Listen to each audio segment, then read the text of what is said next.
Leads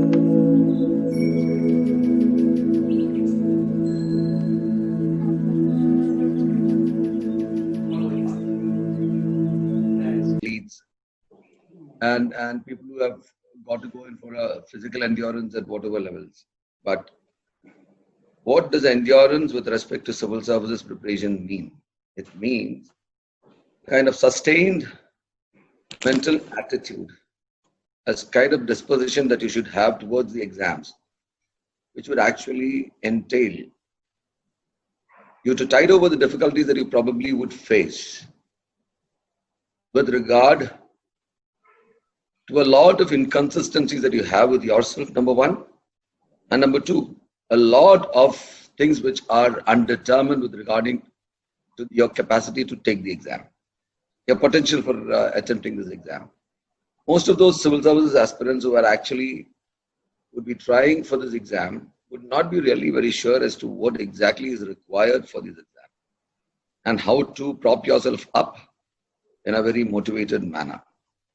Now, I will just delve into some of those aspects in detail, while I would also be telling you as to what my personal experiences were as a civil services aspirant. You would now be knowing me as a civil servant, but no one among you would actually be conversant with what I was when I was an aspirant myself. So it is actually really very tough being an aspirant, and that too from a normal background with nothing exceptional to boast about from Kerala. So now those were the days when there were hardly any people in the civil service from Kerala, and I should rather unabashedly tell you that I was probably the first person from my district of Calicut who qualified for the civil services, that too for the IPS into Kerala cadre, that is. Even otherwise, I think I'm the first person from Calicut. So now you would have a lot of people preparing for the civil services, getting into the civil services from Kerala. But those were the days when you hardly could find anybody who would actually qualify and made it to the civil services from the kind of background that you were in. I have to admit that I was not exceptionally good at studies. I was just an average student. I was nothing more. And I would always tell all of you that there is nothing exceptional about your requirements on the intellectual side for civil services. All that you need to have is average or slightly above average intelligence. And what more is required is that you should be willing to work hard, at least for a period of 1 to 1.5 years, if not 2 years. Now, this is where this endurance part comes in. So you would find a lot of people who would actually tell you the risks of getting into the civil services, number one, the risks of taking the exam, the risks of preparing for the exam, the risk of preparing for the exam and not getting through, and where would you be after you lose 2 years of your prime time in your youth. There would also be people who would actually try to dissuade you by telling that it is not an easy task. Well, these are all the people who would actually be dissuading you from civil services. And for those of them who would actually be persuading you for civil services, let me be one among them, and let me tell you from the outset that that civil services is only for those people who think they can. If you think you can, you can. If you think you can't, you can't. It really doesn't matter what kind of background you come from. It doesn't really matter if you're from a rich or poor background. It doesn't matter which college you're studying. It doesn't matter which educational institution you're studying. It doesn't matter what kind of an educational background you have. You will always have an optional for yourself. The only requirement is that you'll have to pitch in hard, dig in your heels, and study very, very thoroughly. And now with all this internet facilities being available, which was not there during our time, and with a lot of people like us out here to help you in whatever ways you want, you have all the more ample opportunities to prepare for civil services in the way that is required for the civil services exam. Now, endurance part comes in. First, I'll talk about endurance, then I'll come to motivation. And if at all you have any doubts, I'll give you time at the back end of the session, which would be around 15 minutes. I think that should suffice. for you to clear your doubts, whatever you have. And even after that, if you feel like calling me, I will be available on my mobile. I'll be available on my email ID, which I'll part with before us ending the session. I'll be glad to address any civil services aspirant in their pursuit for civil services.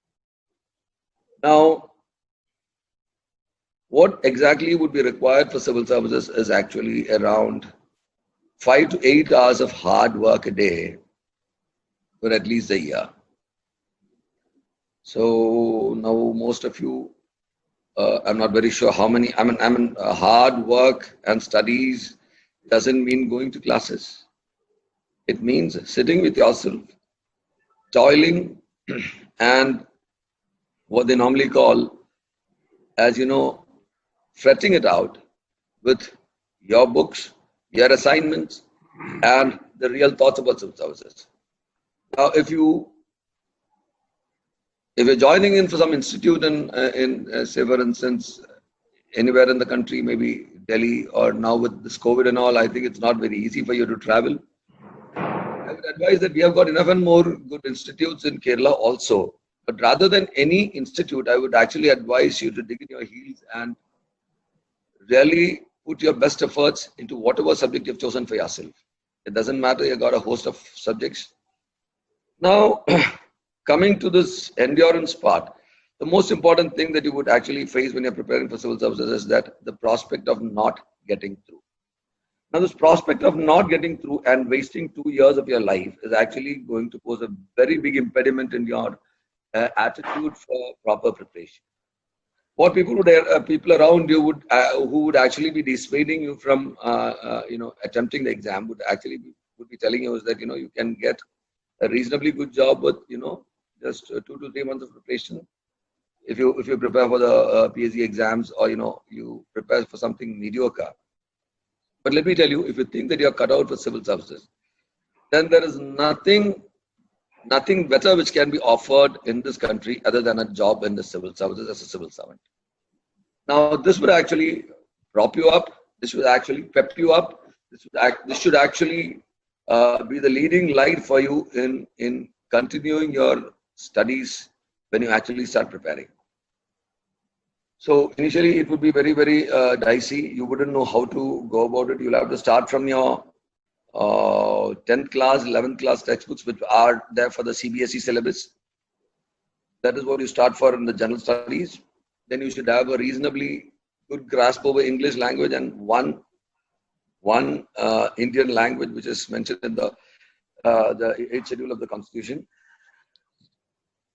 And then you should also have a reasonable awareness about all those things that are going on around you. You should know something about your district, about your state, about yourself, your name, your family, and then about your country, and then the world. That's the way it should go. It should actually start from you. Somebody who knows something about himself and his surroundings is the most fit person for civil services. If you are too brilliant, let me tell you, civil services is not for you. A civil servant should be one who would be a proper bridge between the commoner and the government. He actually translates the government's policies for the common man, the common layman at large, and he would actually be very consistent with the laws and the legal system available. And you need a very, very average kind of an intelligence. You should be a very down-to-earth kind of a person for you to be a successful civil servant. If you think that you will become a civil servant by becoming very brilliant in some subject, that is, suppose you are a good physicist, rocket science is there for you, NASA is waiting for you, maybe BARC is waiting for you, nuclear physicists are waiting for you, but not the civil services. Civil services is for the average person in the society. So this is something which should be driven home with full gusto before you start working for the civil services. Now, when you start working, the greatest challenge would be that you would not have, as a common person in Kerala, you would not have devoted so much of time for any subject, because all other pursuits which are normally required in Kerala in the field of education doesn't require this kind of hard work. So for you to consistently work for 5 to 8 hours a day for more than 1.5 to 2 years is something very, very challenging. So everything which would actually work against you in this pursuit actually stems from within you. You would actually be telling yourself that you got better pursuits other than civil services. For you to keep yourself in the bargain, what the most important thing is required is the most important thing that is required is you have to tell yourself consistently that you're going to work for the next 1 hour, and after that you'll decide about the next hour after that. You keep on going like that. Whatever comes your way, your stamina and your endurance is a must. Now, for that, what is primarily required is that you should have a schedule which wouldn't actually put you off. It shouldn't be very heavy in the beginning. It should start with 1 hour today, and you should increase to 1.5 hours tomorrow. It should go on gradually till you think you're very comfortable with that subject and what you're doing. Choose a subject which is very, very conducive to you. Suppose you have studied history and you have absolutely no affinity for mathematics. Don't take mathematics as your optional. Choosing your optional is very, very important when it comes to your endurance part. You try to study some subject which is totally alienated to you. You would find yourself in a very difficult situation and you would actually give up. So before starting for civil service preparation, you should actually plan your schedule in such a way that you will not feel bored after some time. You should feel entertained with every passing day. Suppose a student who's learning history, if he's on the right path for civil services, he would start dreaming about Akbar. He would actually start visualizing what Sher did. He would start visualizing as to what exactly happened during the American Civil War. So many things. You will actually start seeing the subject if you are on the right path. If you start abhorring the subject, if you start hating the subject, it certainly means that you're not on the right path. Either you're working too much or you're not working at all. So you should keep everything at an optimal levels, and you should always have some person who can actually help you, like probably say me or somebody in the civil services. Actually, you can actually pick on some of the younger ones in the civil services to actually help you out. I'm 100% sure that anybody now, most of you would think that the civil servants are all high and mighty people, IAS officers and IPS officers. They've got a lot of things to do. Yes, we have a lot of things to do. But let me tell you, since we also have gone through the same groove, the same rut, anybody who is 100% oriented and serious about civil services preparations, if they approach any civil servant, that civil servant would only be too glad to help this person. So you have to find out the right time to approach the civil servant. You have to find time for yourself, and you should find a time which is convenient to this person, and you should actually approach that man or woman or that officer, and then take tips from that person and keep meeting this person off and on, so that you keep egging yourself on in the civil service. So how do you motivate yourself? I first talked to you about endurance, and what is required is, as I told you, 5 to 8 hours of hard work for 1.5 to 2 years. I'm 100% sure that somebody who puts in this amount of serious hard work would certainly get into the civil services. And if by hook or crook, if he misses out on civil services also, he would be placed in such a level and position in society that most of the people around him actually looking up to him, and he would have a lot of subordinates working under him, and he would be in a position of authority where he can actually decide a lot of things for the society at large. So rest assured that if you have this kind of endurance and motivation to work for civil services, it will stand you in good stead in life also. You will actually learn how to work hard. This rather than getting into an exam and getting into a job, you would actually learn a particular skill as to how to work hard in life.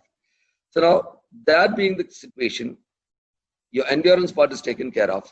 The next part comes where you have to be necessarily motivated to go in for civil services. The greatest question which will actually accost you, which you will be asking yourself while you are preparing for the civil services, is that whether what I'm doing is right or wrong. You never know. This is when you're preparing. Whether my preparations are good enough, or is it totally awry. I mean, it's whether it's off target, whether I'm going off on a tangent. Is this kind of preparation is what is required? Are all those people who are preparing along with me or who are going to take the exam with me are preparing on the same vein, or is there something better to be done? So this question will be constantly haunting you. But remember, these questions have constantly haunted everybody who was prepared. Nobody has ever had a perfect answer to this. And the most perfect answer to this is that what you think is best for you is actually best for you in civil service exams also. If you think that you're on the right path, then that is it. The most important thing that you have got to do is that you should not prepare. I hope you know how the civil services exam structure is like. There's a preliminary exams. Then once you qualify, you go and sit for the mains. And then once you qualify the mains, then you go for the personality test. Now, basically, when you prepare for civil services 1 year prior, or 1.5 years prior, or 2 years prior, when you actually start preparing for the mains exams. You don't prepare for the prelims at all. You learn the subject in depth. You go into general studies in depth.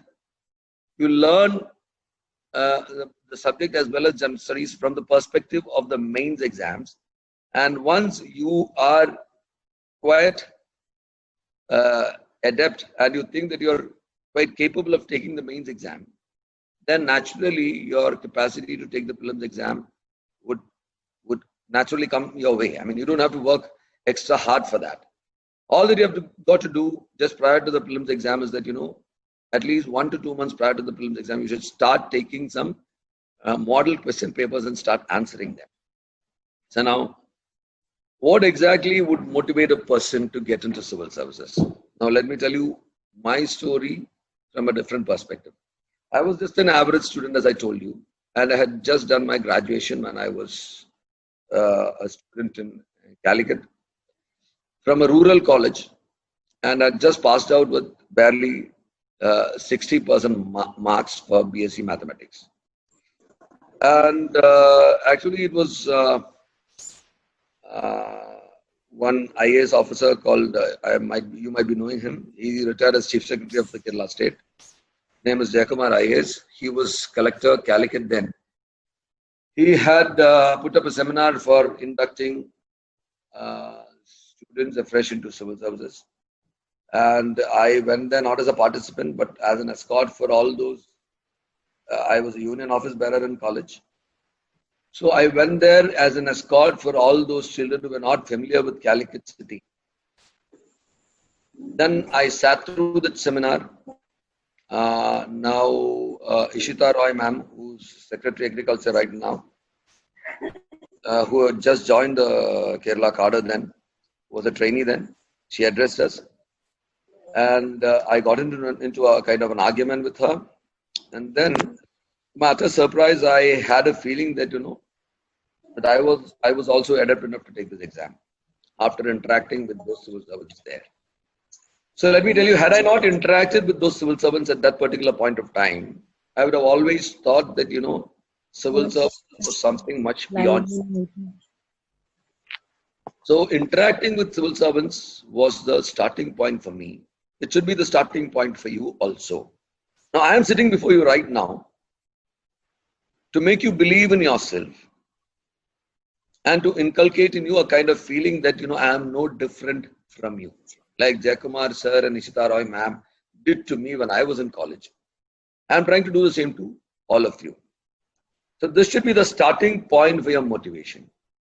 If you interact with me right now, when you're talking to me right now, I would have actually preferred it if I could actually physically come and sat with you people and talk to you on a person-to-person basis. But because of the COVID scenario, I think it's not possible in the immediate future for me to do that. But any which way, when you're talking to me online also, you're seeing me, I'm telling you what I went through. And if it propels you into a kind of situation where you are motivated enough to start, because you find me no different than me, or you find yourself better than me, that's the starting point there. So you're seeing actually what I went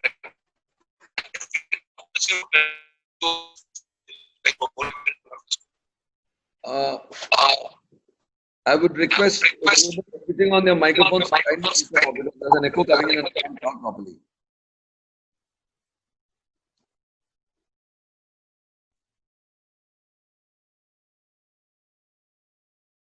Am I audible? Hello? Yes, sir, you are audible. Okay, thank you. So, so what I was telling you was that, now with while interacting with me, if all of you have a feeling, if you get a feeling that this man is not as brilliant as we thought he was, he's as good as me, or I'm as good as him, then that should be the starting point for your motivation. Your motivational aspect of civil services should start with watching some civil servants and making yourself believe that you are no different from them, and if they can achieve it, you also can. Now, how do you egg yourself on? How do you know whether what you're doing is correct or not? How do you start preparing for civil services? Now, that should start with, as I told you, your 10th class textbooks, a standard textbook which is available off the shelf from any bookstore on general studies. Then you should pick and choose your subject. Suppose you're doing law, take up law. If you're doing chemistry, take up chemistry. Whatever suits you is fine. Now, from my point of view, I would tell you that I had done my mathematics for my graduation. But mathematics, I don't know whether you would all agree with me or not, but I find mathematics to be a very, very tough taskmaster when it comes to taking civil service exams. Because unless you devote your time regularly to mathematics, mathematics will ditch you in times of need. So what had happened to me was, I had actually started working immediately after my graduation. I was working with the Akashvani, and then I was working with the customs after that. So since I was busy with my job, I could not devote any time for mathematics as a subject. So when I started preparing for civil services way back in '93, I had started working when I was immediately after my college. I started working in '90 and '91. So when I started preparing for my civil service exams in '93, or serious preparation started by '94, mathematics was way behind me, and I had to pick up a fresh subject for myself. So I looked around and I started reading some of those subjects, and I found out that psychology, and those days it was not like today. The pattern of exam was totally different. We had to take 2 optionals for our main exams. So one of my optionals I chose as psychology. The second one I chose was anthropology. So these were 2. Psychology, of course, I had read something about psychology, but then you needed to do a lot more in psychology than just occasional reading for civil services. You had to, BA honors was what is prescribed in the exams then. I don't know what is prescribed now. I'm out of touch with the syllabus and the gazette right now. But any which way, BA honors was considered to be the basic requirement for civil services. So though they say that it's BA honors which is required, you have to prepare at a postgraduate level to safely qualify or safely take the exam. Even to be confident about the exam, you have to be thorough at a postgraduate level for in any subject that you choose for yourself. So that being the case, I enrolled myself in Delhi in Rao's Institute, because that was the institute which was in vogue at that particular point of time. Everybody told me that it was good, and I was totally off my books for the last 2 to 3 years. So I had put in a lot of work in the professional fields and customs and Akashvani. I was totally off my books. So I went into Delhi. I joined up with the institute, and I started serious studies. And the most serious impediment which came my way was my first day in the Rao's Institute. I'll tell you what happened there. When I joined up there, I met a couple of people whom I thought were much better than me. I met a friend who was a historian.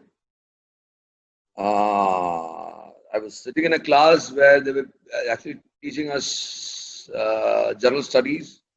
They were talking about Indian independence movement, and they were talking about something called Lucknow Pact. I don't know how many of you have heard about Lucknow Pact. Lucknow Pact is the pact which was made between the Indian National Congress and the Muslim League after there was a rift between them in 1905 with the partition of Bengal. So they came together later in an All India Congress committee which was held in Lucknow, And this was called the Lucknow Pact. I was not aware about this fact at all. So the faculty member was talking about Lucknow Pact. I didn't know what Lucknow Pact was. I asked my friend who was sitting next to me as to what Lucknow Pact was. He gave me a very dazed look. He was looking at me as if I was down from Mars or something. So then, after I insisted that he should answer my question, at the break time, he told me that, you're come here without knowing what Lucknow Pact is all about, and you want to prepare for civil services. I said, I'm sorry, but I don't know what Lucknow Pact is all about. So this man was kind enough to tell me what Lucknow Pact was all about, but he started reciting paragraphs from 3 different textbooks, and he knew everything by heart. He said, Lucknow Pact is the statement which I just told you, the sentence which I just told you is what he told me. First, he told me that it's a pact between the Indian National Congress and the Muslim League. But according to Percival Spear, page number 85, paragraph number 4, then he recites the paragraph for me. Then he says that then Majumdar has a different opinion altogether. So I had not heard about Percival Spear, I had not heard about Majumdar. And whatever he told me was Greek. I had absolutely no idea what it actually meant. And seeing my surprised expression, he was trying to tell me, he was telling me that, you have come all the way from Kerala to Delhi to study for civil services and you have not read this much. You're going to be in difficulties. You're in dire straits now. You're in a big problem. So this incident psyched me no end. I don't know what to do. So I thought that civil services was not my cup of tea.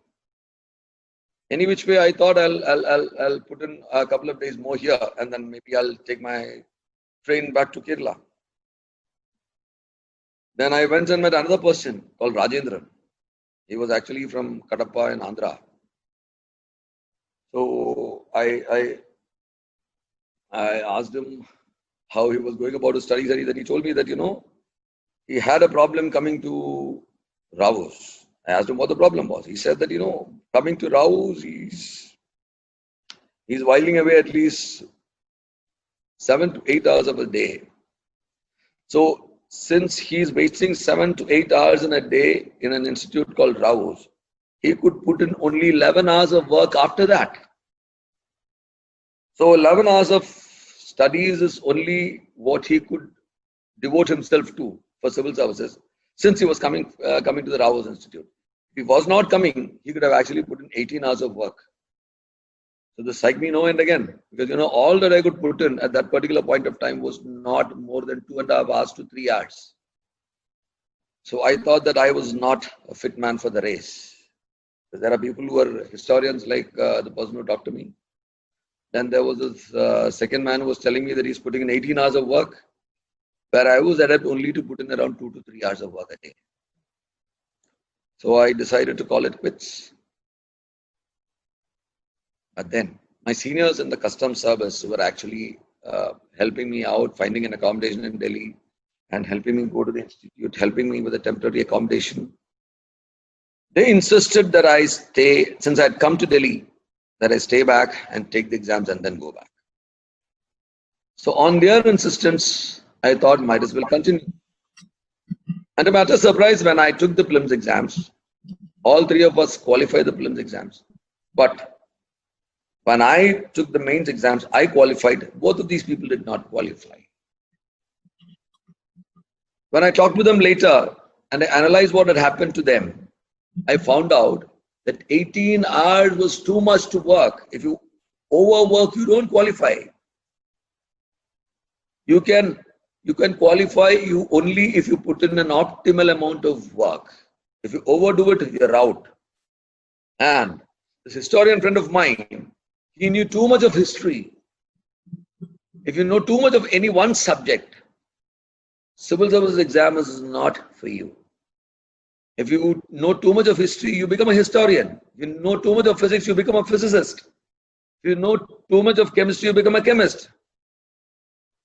If you know something about everything and something reasonably good about one particular subject, you are a generalist and you can become a civil servant. So this is something which dawned on me only after I cleared the exams. So prior to clearing these exams, what I thought was, all these people who were quite an intimidating presence for my preparations would actually be much better than me when they were taking their exams, which was not true. So what you should understand is that, as I told you in the beginning itself, whether you know or not as to how to prepare, the best judge as to how preparation should be is yourself. And if you want any kind of reinforcement, go to somebody who is actually qualified. You can even go to somebody who has taken the exams multiple number of times and has failed, because a person who succeeds cannot exactly tell you as to why he succeeded, but a person who lost out on something can always tell you as to why he lost. Somebody who loses out on something, if you sincerely tried for an exam, or if you have sincerely tried for a sports event and you have lost out, you would exactly analyze yourself as to why you lost. And that analysis would be much better than the analysis which is made by a winner. A winner would thank the stars, thank the Lord Almighty himself, thank all those people around him, but he wouldn't really actually know as to what are the factors which actually propelled him to win. He might tell you in so many words as I'm telling you now, has to put in so much of work and so much of this and so much of that. But a person who loses out would exactly analyze and tell you as to why he lost out, because that would torment him for years together. So let me tell you, most of those people who run Civil Services Institute in Delhi and other places, important institutes, they have lost out on civil services, and they are very good trainers for civil services exams. So to motivate yourself, you have to think in terms of excellence.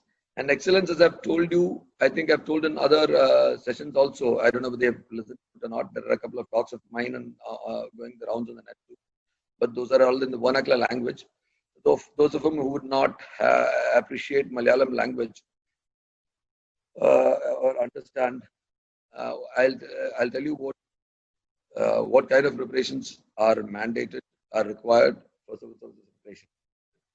Somebody who was with me when I took up an accommodation in Delhi while I was preparing for my exams, he was an economist and a management expert. He told me that, the secret of success for any kind of exams, for any kind of expertise in any subject, is 10,000 hours of hard work. So this was something very strange to me. This was a concept which was not mooted to me prior to that at any point of time by anyone. So I asked him the details. He said 10,000 hours of hard work would make you excellent in any subject that you are devoting your time for. Say, for instance, if you are putting in 10,000 hours of hard work into chess, into cricket, anything, any discipline, you will become an expert. You will become one of those people, maybe among the first 100 in the world, if you put in 10,000 hours of hard work for any subject. This was news to me. So I thought that I'll do the same. I decided to put in 10,000 hours of hard work for, and what does 10,000 hours of hard work mean? It means 3 hours per day for 10 years, 6 hours per day for 5 years, 12 hours per day for 2.5 years.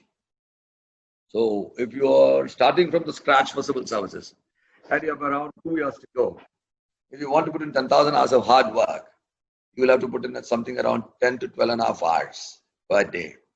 Now let me tell you, though this friend of mine told me about 10,000 hours of hard work, I got into civil services with just 800 hours of work.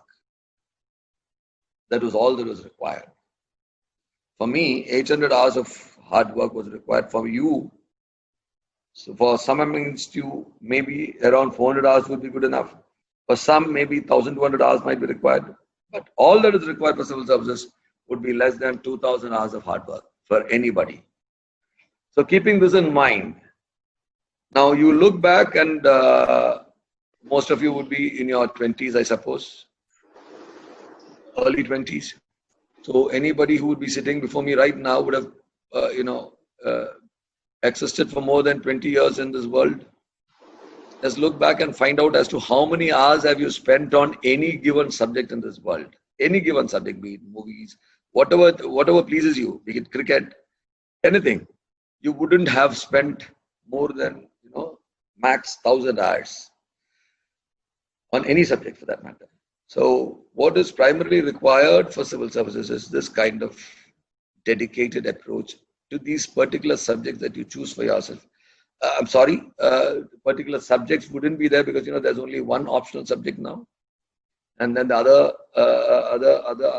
choice naturally has to be general studies. You have no other option. Earlier on, we had to take two subjects. Now there is only one subject. So you can devote your time between this one subject that you have and general studies. And when you run out of patience, when you feel that you're not doing good enough, you have to turn to somebody who has succeeded or somebody who has taken the exams a number of times, somebody who knows what the exams are all about, somebody who will tell you as to how the preparation should go.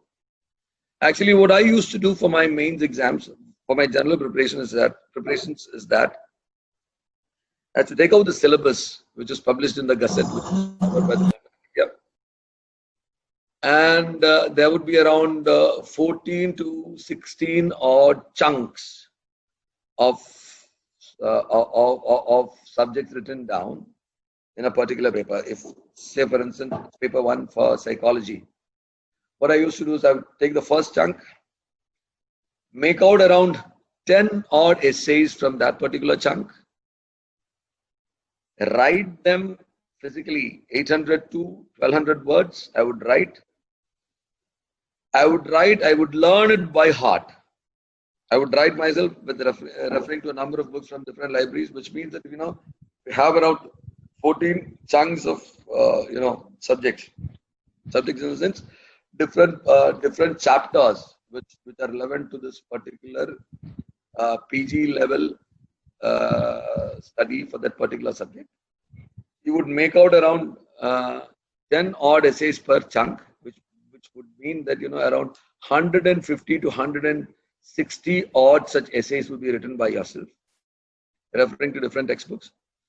You would refer to your earlier years question papers also and find out what the manner of the questions would be like. Like, say, for instance, if they use the word describe, it means something else from what elucidate means. Evaluate means something different from elucidate. Critically evaluate means something else. So like this, there would be a number of questions which you would probably analyze, and that is how you make out 10 different kinds of essays particular to one chunk. You would actually write these essays yourself, learn it by heart, and start writing it with a stopwatch. Because for the exams you will get hardly around 20 minutes, not more, for an essay which would comprise of around 800 to 1200 words. And if you ask me whether they actually count the words, you will be surprised to know that they actually do when they evaluate the exams. When they evaluate your papers, they actually count the words.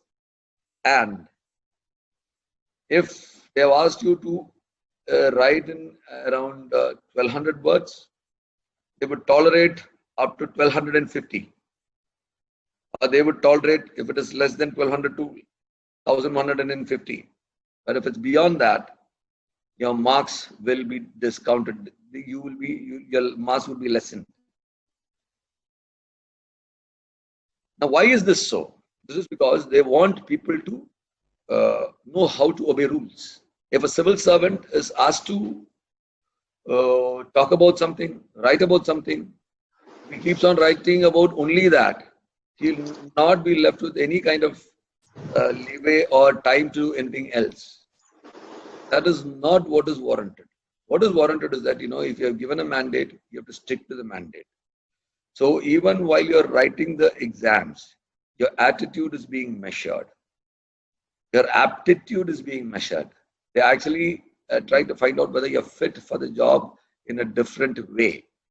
You wouldn't actually be knowing what you're exactly doing, but you would be presenting yourself as a good or bad person, a person who can obey rules, a person who would be confined to the mandates laid out by the legal system.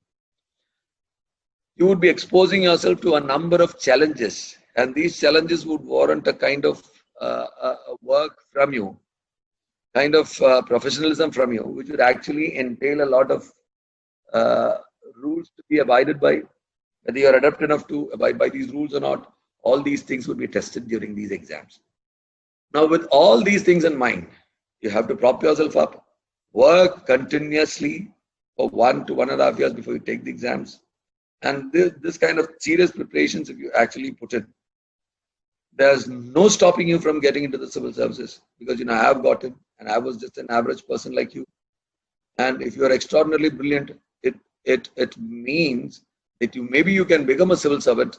But if you're extraordinarily brilliant, I would advise you to go in for the pursuit of a choice, a pursuit of a subject which would actually enthrall yourself in a much better way and would be much more beneficial for the society at large. That's what I said. If you're an excellent physicist, you like physics much more than any subject, and if you think you're really excellent in one particular subject, don't go in for civil services. If you think that you know something about all the subjects around you, and you have a reasonably good grasp over one particular subject, then civil services is for you. You have to be a generalist who can excel in certain limited areas and limited areas to which you are exposed with respect to your subject and the general things in life. If you are a thoroughly brilliant person in many particular subjects, civil services is not your cup of tea at all. So, but if you are average like me, who's a generalist, then all that you require is around 2,000 hours of hard work at the max, consistent endurance levels which will stand you in good stead throughout the exam. These exams would be most probably stretched over a period of 1 year. It starts with prelims in somewhere around June. You will have your main exam in November, December, and this main exams would sap a lot of your energy, because again you will have around 7 to 8 exams which you take, and that would be spread over a period of a month or so. And then finally, once you clear that too, you will have your personality test, which comes again in somewhere around May or June next year. So it is actually a test of your endurance and your mental stamina. So if you decide for civil services, if you want any kind of help, I can parade as many civil servants as you want before you. You can talk to them, you can talk to me. And let me tell you one more thing which I wanted to tell you in the beginning itself. There are no financial constraints for the civil services preparation. If anybody thinks that a lot of money is required, you're totally mistaken. All that you need is the right kind of guidance, and with cyber technology being what it is right now, everything is available on the internet. Lord Google is there to help you for whatever you want. You ask any question to Lord Google, you'll have an answer. I'm not saying that all those websites which are available on the internet are all authentic. But if you keep comparing websites and domains, you'll find out the truth for yourself, and there'll be no dearth of knowledge. With these words, I throw the house open for questions. If there are any questions, I would be glad to answer them. We have got another 15 minutes to go. Endurance and motivation are the most important aspects of civil services preparation. And if you fall short, fall back on somebody who has actually qualified, or who is somebody who's actually prepared and taken the exams multiple number of times. With these words, I throw the house open. It's 4:45 now. You have got 15 minutes for questions. Shoot. Thank you.